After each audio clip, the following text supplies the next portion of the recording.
माने विकृत मानसिकता के लोग अपने आप को करनी भरनी मरनी सेना बना रहे हैं और ये अपने आप को ये कह रहे हैं कि जो हम हैं वो कोई नहीं है। करनी सेना का ये बयान न केवल आपत्तिजनक है बल्कि इस बयान पर फौरन सरकार को कानूनी एक्शन लेना चाहिए। जैसे कांवरिया के बारे में इन्होंने अभी बनारस में कहा, कांवरिया को कोई अगर आतंकवादी या उपद्रवी कहेगा तो उस पर कार्रवाई की जाएगी। सुना कि नहीं आप लोगों ने? अरे भाई, तो ये करनी सेना के उपद्रव पर कुछ कहेंगे कि नहीं कहेंगे मुख्यमंत्री जी? उनको कहना पड़ेगा, कार्रवाई करनी पड़ेगी। देखा था वो बोलते वक्त आईना तो देखता। अबे बंदर के जैसी शक्ल लेकर तू रिश्ता कहाँ भेज रहा? इसका मतलब बिरादरी ने लात मार दिया क्या? तुझे कहीं रिश्ता नहीं मिला क्या? अरे तो दिल्ली की सड़कों पर बहुत सारी घूम रही, आ जाओ। औरंगाबाद से करनी सेना के अध्यक्ष है, वो कह रहे हैं कि एकरा असर से निकाह करेंगे, धर्म परिवर्तन करने की कोई जरूरत नहीं है। कैसे देखते हैं इस मामले? देखिए, धीरे धीरे देश में कुछ मुट्ठी भर तथाकथित जाति आधारित संगठन के अगुवा जो है वो बेलगाम हो रहे हैं। आगरा में करनी सेना ने जो उत्पात मचाया था और जिस तरह एक दलित सांसद को अपमानित करने, उसके घर पर हमला करने की जुर्रत की थी और वो भी लोकसभा के सांसद को, उसी वक्त अगर सरकार कार्रवाई करती सही तो शायद ये हरकत फिर दोबारा नहीं होती। कोई एक जो सुराख होता है उसको अगर आप छेद को नहीं भरेंगे ना तो दूसरा छेद हो जाएगा, तीसरा छेद हो जाएगा और लीकेज पूरा का पूरा लीक हो जाएगा। तो फर्स्ट लीकेज पे ही सावधान होना चाहिए। सरकार सावधान नहीं हुई। राजपूत मुख्यमंत्री हैं ठाकुर जिनको आप कहते हैं, और राजपूत का ये संगठन है जिसे आप करनी सेना कहते हैं। क्या जिस जाति का मुख्यमंत्री होगा उस जाति के जाति आधारित नेताओं या सो कॉल्ड सड़क छाप गुंडों को इतना अधिकार लोकतंत्र में दिया जाएगा क्या कि वो किसी भी सम्मानित भारतवासियों को कुछ भी कह दे? और तब जब वो सम्मानित माने भारत के सदन के सदस्य हो, लोकसभा के सांसद हो, फिर वो महिला। अभी पिछले दिनों एडीएम ने जो गेट आउट कहा था वो बिल्कुल अमर्यादित, असंवैधानिक, असामाजिक वो कृत्य था उस एडीएम का। फिर करनी सेना का ये बयान न केवल आपत्तिजनक है बल्कि इस बयान पर फौरन सरकार को कानूनी एक्शन लेना चाहिए। बोलने को बहुत सारी बातें इतिहास में हैं, मैं भी बहुत कुछ बोल सकता हूं, लेकिन अभिव्यक्ति की स्वतंत्रता का ये कतई मतलब नहीं है कि कोई किसी के भावनाओं से खेलता रह जाए। अभिव्यक्ति की स्वतंत्रता की भी एक सीमा है। संविधान ने जितने भी आर्टिकल हैं उस आर्टिकल के बाउंड्रीज बनाए गए।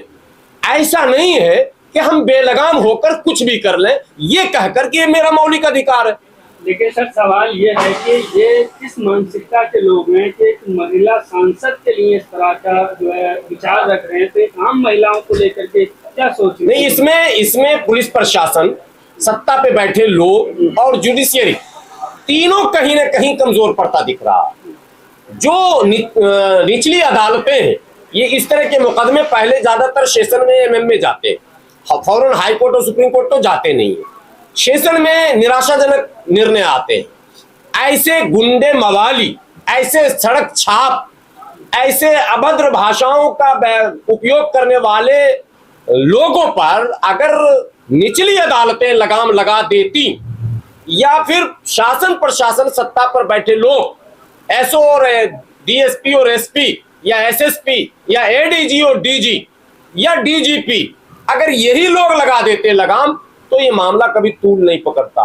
लेकिन देखने में यही मिल रहा हमेशा कि अगर किसी भी मुस्लिम नौजवानों ने, पिछड़े अति पिछड़े और दलित के नौजवानों ने अगर माननीय मुख्यमंत्री, माननीय सांसद, माननीय विधायक पर कोई टिप्पणी की, फेसबुक और यूट्यूब दूसरे साइटों पर भी अगर कुछ लिख दिया तो कार्रवाई हुई है, घर से उठाया गया। पता है आपको, माननीय केंद्रीय मंत्री चिराग पासवान के खिलाफ एक मानसिक रोगी जिसका सिद्ध हो चुका समस्तीपुर में कि वो मनोरोग का शिकार है, उसने फेसबुक पर एक थ्रेट कर दिया। आपको पता है कि उसकी गिरफ्तारी हो गई। पत्रकार महोदय आपको पता है, उसकी गिरफ्तारी हो गई। जो पागल है उसने फेसबुक पर एक टिप्पणी लिखी और ये बेलगाम बाहर बोल रहा है और व्यक्तिगत टिप्पणी कर रहा, वो भी उनकी इज्जत पर हमला कर रहा। मैं निकाह कर लूंगा, शादी करो, कल को ये कहेगा मैं इज्जत लूट लूंगा। अरे ये कुछ भी कर सकता है, कुछ भी बोल सकता है। सरकार अगर इस तरह से सोई रहेगी तो कैसे निजाम चलेगा? वो कह रहे हैं कि समर्थन में बहुत लोग आ चुके हैं कि उन्होंने सही कहा है और रिश्ता भेजा है, मोहब्बत जताई है उसने।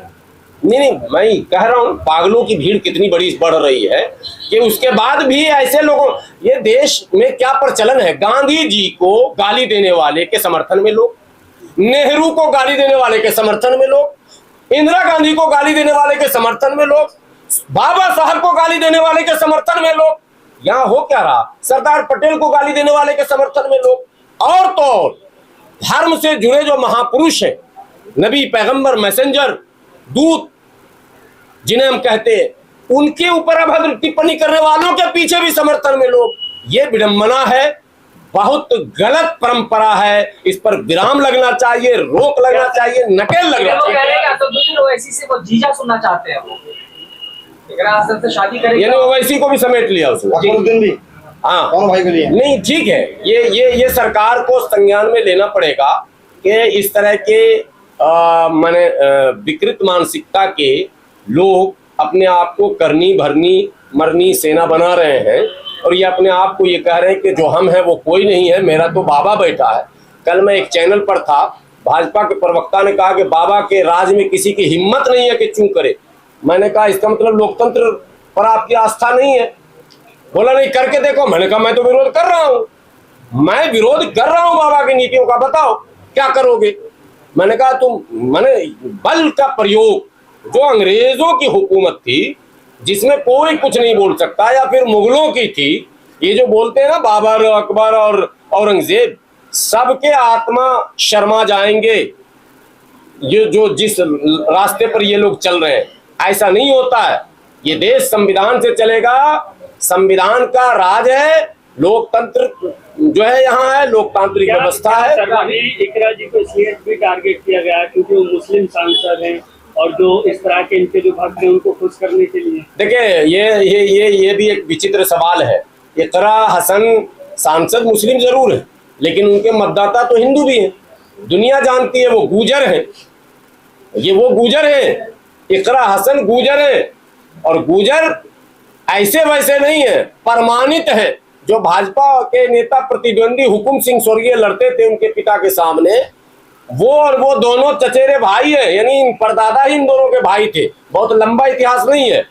तो इकरा हसन गूजर है, वहाँ गूजर जितने भी नॉन मुस्लिम है वो भी इनको वोट देते हैं, जाट भी वोट देते हैं, मुस्लिम भी वोट देते हैं, इनको दलित भी वोट देते हैं। ये पूरा परिवार आज का नहीं है, हसन परिवार, अहमद हसन से लेके माँ बाप भाई बेटा बहन सब। रिलीजन पहलू से नहीं इनको बयान दिया गया। नहीं, रिलीजन पहलू से बयान नहीं दिया। बयान वो जो देने वाला है ना, उसका जातीय पहलू है। उसको ये लगता है कि पीछे मेरे योगी जी है ना बाबा, मेरे जाति के, यानी ठाकुरों में ये मैसेज गया हुआ है।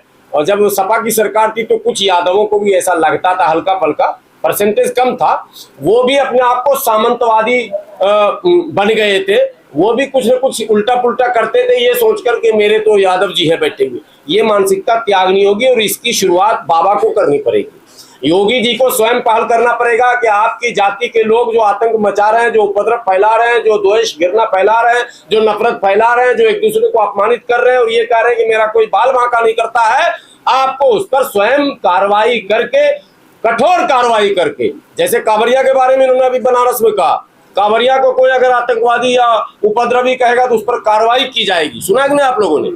अरे भाई, तो ये करनी सेना के उपद्रव पर कुछ कहेंगे कि नहीं कहेंगे मुख्यमंत्री जी? उनको कहना पड़ेगा, कार्रवाई करनी पड़ेगी। लेकिन देश में जो मुसलमान और जवान को मारना बहुत आसान हो गया, जिसका आप उदाहरण जो है कांवड़ यात्रा में आपने देखा होगा। गाजीपुर में भी जवान को रेलवे स्टेशन पे मारा गया। हर उरूज को जवाल है, हर जवाल को उरूज है। प्रतीक्षा कीजिए, कभी किसी का जब आप ऊपर चढ़ते हैं तो लुढ़कते भी है, पहाड़ पर जब चढ़ेंगे तो फिर लुढ़कना भी पड़ेगा। उरूज और जवाल ये प्रकृति का एक ऐसा नियम है जो हमेशा लागू रहता है। कभी सर्दी, कभी गर्मी, कभी धूप, कभी छांव, कभी शहर, कभी गांव।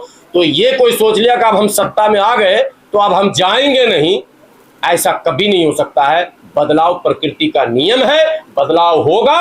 अगर जुल्म करोगे तो बदले में तुम्हारे साथ भी आने वाले दिनों में जिसके हाथ में सत्ता जाएगी वो तुम्हारे साथ वही हरकत करेगा। इसलिए ये सिलसिला बंद होना चाहिए, वो एक दूसरे पर जुल्म ज्यादती नहीं। कह रहे हैं इकराम हसन को तो हम इजाजत भी दे देंगे कि वो नमाज पढ़ना चाहती है तो पढ़ सकती है, बताइए, एक ऑफर दिया है। नहीं, उनका धर्म पर मैं बता रहा हूँ, पहले उसने आईने में अपना चेहरा देखा था। वो बोलते वक्त आईना तो देखता। अबे बंदर के जैसी शक्ल लेकर तू रिश्ता कहाँ भेज रहा? इसका मतलब बिरादरी ने लात मार दिया क्या तुझे? कहीं रिश्ता नहीं मिला क्या? अरे तो दिल्ली की सड़कों पर बहुत सारी घूम रही, आ जाओ वो कर लो। तो इसका मतलब बीवी बहुत पीटी होगी, बीवी ने उसको पटक पटक के मारा होगा। उत्तर प्रदेश में नियम बदल गया तो शादी कर सकता है हिंदू? नहीं, वो तो ये भी सवाल आपका सही है, ऐसा भी नियम हो सकता है, लेकिन जितने सवाल हैं वो सब बेकार हैं। एक लाइन की बात है कि वो चूंकि वो राजपूत है, चूंकि वो ठाकुर है, चूंकि वो करनी सेना का है, तो वो कर सकता है। ये बाबा ने मैसेज दे दिया था आगरा में भी, आपने देख लिया, और कई उदाहरण उसके सामने आ चुके हैं। वो किसी पर भी हमला कर सकता है, कुछ भी बोल सकता है, उसको छूट है, वो कानून से अपने आप को ऊपर मानता है। वो कह रहा है कि अभी मुझे इंतजार रहेगा, बताइए वो इंतजार में है कि इकरा हसन? इंतजार तो हम लोगों को भी रहेगा कि बाबा क्या कार्रवाई करते हैं, ये भी इंतजार हम लोगों को भी है। कार्रवाई करते भी हैं कि नहीं करते हैं, ये भी हम लोग भी इंतजार कर रहे हैं।